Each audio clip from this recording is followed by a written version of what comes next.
Mesdames, Messieurs, bonjour et bienvenue à cette session d'information sur la radio-télévision nationale congolaise. Arrivé en Ituri d'un deuxième contingent des commandos RD congolais, cette présence traduit la volonté du président de la République, Félix Antoine Tshisekedi Tshilombo, de pacifier tout l'est de la RDC. Une parade mixte FARDC-PNC a été organisée à Bunia en Ituri. Notre envoyé spécial, Oscar Mbalkaïch.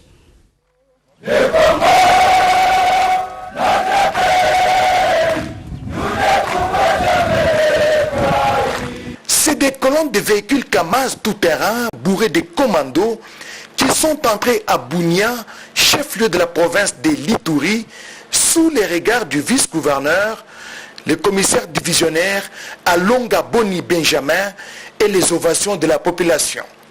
Nous sommes vraiment tellement contents et tu vois qu'il est vraiment Mokonzi Amboka Bafololo na OE Asali pour l'ongola biso na kati insécurité et puis Azali Moto a promis biso quelque chose qui a koya na mboka na biso et puis a réalisé en haut. En tout cas, merci beaucoup, félicitations à chef de l'État. Le chef de l'État et commandant suprême des forces armées de la République est déterminé à en finir avec cette insécurité entretenue par les groupes armés. J'ai décidé d'ordonner l'état de siège dans la province d'Ituri et dans celle du Nord Kivu. Tout simplement pour montrer à ceux-là qui pensent qu'ils ont le monopole de la violence, du désordre et du chaos, qu'il y a un État, et un État qui est beaucoup plus puissant qu'eux, et qui à la longue aura raison d'eux. Aussitôt arrivé, une parade mixte a été organisée sous la conduite du commandant 32e région militaire, le général de brigade Bitangalo Clément, au nom du gouverneur de l'Ituri, le lieutenant-général Johnny Luboyankashama, afin de moraliser les hommes d'État. Messieurs, on vous disait que nous sommes plus forts que eux, nous sommes plus nombreux que eux. Le chef de l'État, le garant de la nation, les défenseurs des intérêts vitaux de sa population avait dit que les nouvelles unités de forces armées seront déployées en Ituri pour mettre fin à toute forme d'insécurité et neutraliser tous les groupes armés. Le signal est donc lancé, les plus sages n'ont qu'à se rendre aux forces loyalistes et déposer les armes, au risque de subir la puissance de feu des FARDC. Bonne nouvelle pour les sinistrés de Goma. Plus de 1500 maisons ont été construites en faveur des sinistrés. Le chef de l'État a ainsi honoré sa promesse. Félix Antoine Tshisekedi Tshilombo a utilisé le génie militaire pour exécuter les travaux de construction. Une fois de plus, Oscar Mbalkaïch. Kibouri, chefferie de Bukumu, à une dizaine de kilomètres au nord de la ville de Goma, où le site de 8 hectares est réaménagé. Les travaux de construction des abris provisoires pouvant abriter les sinistrés du volcan Nyiragongo évoluent en vitesse de croisière. Ce premier site qui recevra plus de 1500 ménages est érigé sur le financement propre du gouvernement congolais, tel que voulu par le chef de l'État Félix Antoine Tshisekedi. C'est le conseil spécial du président de la République, en charge de la couverture de maladies universelles et coordonnateur de la task force présidentielle, qui est à la tête d'une délégation mixte et technique. Il ne ferme pas l'œil pour faire le suivi de la mise en application des mesures du chef de l'État, mesures relatives à la prise en charge de sinistrés de l'éruption volcanique. Dr Kamba a reçu les explications claires de la génie militaire, des policiers et militaires en chantier, se transforment en menuisiers et charpentiers. Une première à l'est du pays dans les interventions lors de guerres et catastrophes, comme l'a confirmé ici Bienvenue Touichi, qui est le chef intérimaire de la chefferie de Bukumu. Pour nous, c'est un sentiment de satisfaction parce que c'est la première fois de voir un cadre de sinistré être construit par des tonnes, parce que ça n'est jamais fait. Parce que pour nous, dans le territoire de Niamey et dans le pays, ça sera le premier modèle. Nous disons grand merci au chef de l'État parce qu'il s'est donné le courage pour construire aux sinistrés. Il n'a pas tout donné aux humanitaires. Munguiko est sinistré de son état. Nous l'avons retrouvé sur le site, en train d'observer l'évolution des travaux. Vraiment c'est beau parce que c'est la première fois qu'on le voit. Et puis vraiment Ce qui est là, c'est seulement demander l'aide au gouvernement de nous aider, puisque nos chats, nos maisons ont été calcinés par le volcan. Je remercie et le chef de l'État doit continuer à nous aider pour avoir comment ça procurer des vivres. À ses côtés, le général-major Kangou Diambaya, directeur de la clinique présidentielle, M. Tchelo, secrétaire général au ministère des Affaires sociales et humanitaires, sont aussi présents. Ces résultats, ce n'est pas pour passer par les ONG. Les ONG nous aident, mais pour l'instant, sur ce site, ce ne sont pas les ONG. Les premiers 1000 seront déjà prêtés, et puis il y aura jusqu'au 20 juillet un total de 2000 ménages. Alors il faut multiplier ça par 5 ou 6 pour savoir le nombre de personnes qu'on peut déjà loger grâce donc au génie militaire, grâce à l'aide internationale et surtout grâce à l'implication du chef de l'État lui-même. Les 2 sites prévus vont répondre aux urgences humanitaires, citons les logements. Les sinistrés passent la nuit dans les salles de classe, d'autres encore en famille d'accueil.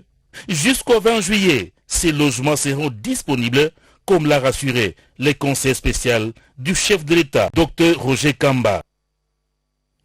On reste à Goma où Françoise Bouilabouaki nous parle des conséquences de l'éruption volcanique à Massissi et aussi de la satisfaction de la population qui retrouve peu à peu leur terre. C'est grâce au rétablissement de la paix, œuvre du garant de la nation, Félix-Antoine Tshisekedi Tshilombo.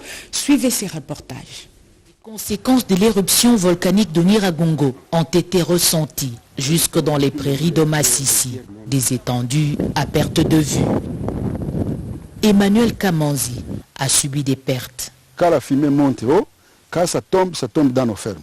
Les scories là avaient abîmé toutes ces herbes que vous voyez, et pendant un temps les vaches ne broutaient même pas. C'est pourquoi vous avez vu l'état que vous avez vu là n'est pas normal, ce n'est pas l'état habituel. Ils sont normalement de très bonne santé. La sécurité retrouvée dans ce coin du Nord Kivu, en grande partie récupérée par l'armée régulière, permet aux éleveurs, cibles des kidnappeurs, de retrouver leur cheptel. Mais c'était nuit. Il y a une dizaine de bêtes dans ma ferme de Bichoucha. Bichoucha, c'est à plus ou moins 90 km d'ici. Et ce sont les FDL puisqu'ils ont conduit les troupeaux dans le parc national de Virunga. Je crois qu'ils sont en train de chercher des provisions pour fuir puisqu'ils savent qu'aujourd'hui, avec l'état de siège, le président est déterminé à mettre fin à ce genre de choses. Et l'action diplomatique du président de la République récolte du succès. Notre président est vraiment ciblé. Pour pouvoir réussir l'état de siège, il faut associer les pays voisins. Et en tout cas, les accords qui ont été signés, et avec le président ougandais, et avec le président rwandais, par rapport au développement économique, par rapport à la sécurité, nous, ça ne peut que nous réjouir et nous espérons que s'il continue comme ça, dans un laps de temps, le Nord Kivu sera encore l'Eldorado du Congo comme à l'époque.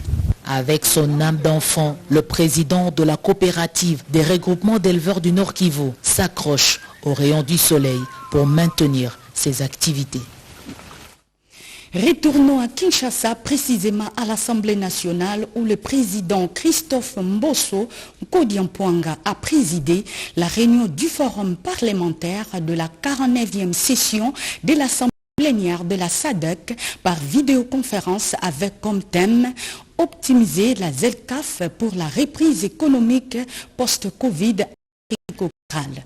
Sylvie Mbo et Bernard Baud. Les pays membres de la SADC peuvent-ils s'en sortir en cette période où le monde est secoué par la Covid-19 ? Les participants des différents pays à la réunion du 49e forum parlementaire réfléchissent autour du thème « Optimiser la zone de libre-échange continentale pour la reprise économique post-Covid en Afrique australe ». Cette session de l'Assemblée plénière convoquée par le président de l'Assemblée nationale de la République démocratique du Congo et président en exercice de ces forums parlementaires de la SADC, Christophe Mbosso Nkodiampouanga, s'est penché sur les avantages de la mise en œuvre d'une zone de libre-échange continentale africaine qui facilite les mouvements de flux commerciaux intra-africains sans barrière. Ce trafic qui devient très intense ne peut réussir que dans un environnement où la pandémie du coronavirus est domptée. Il se relève donc que se faire vacciner contre la Covid reste le meilleur remède contre cette pandémie.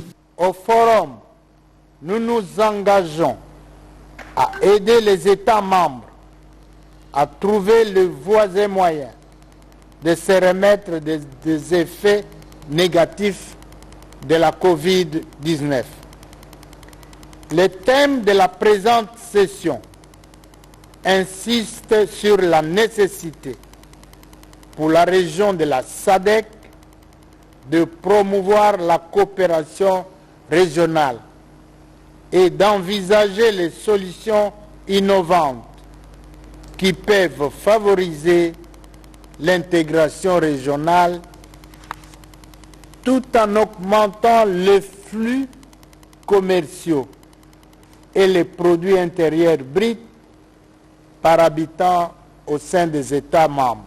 Les honorables membres des parlements de cette région d'Afrique ont la responsabilité de sensibiliser leur communauté à l'importance qu'il y a de s'engager sur cette voie de la vaccination contre la Covid-19.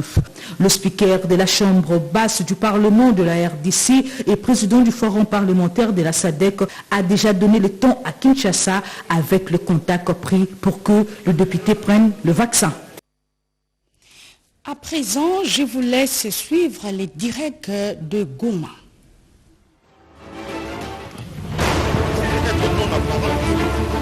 Allô, allô? Allô? Allô, allô, allô, allô, allô, allô, allô, allô.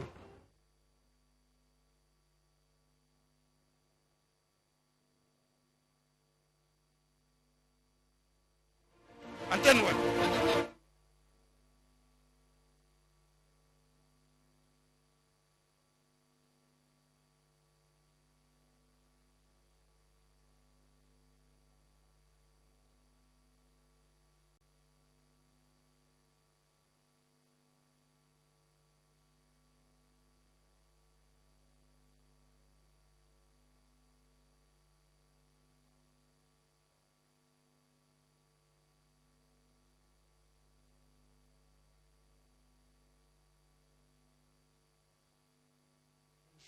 Et bienvenue, nous sommes le 27 juin 2021. C'est programme spécial par de Goma, où il est exactement 11h passées de 14 minutes. Il est 10h passées de 14 minutes à Kinshasa. Et nous sommes là, nous continuons notre séjour ici à Goma. Aujourd'hui, exceptionnellement, nous sommes à la frontière entre le Congo et le Rwanda. Vous avez suivi ces week-ends, il y a eu bipartite entre les deux États, entre deux chefs d'État.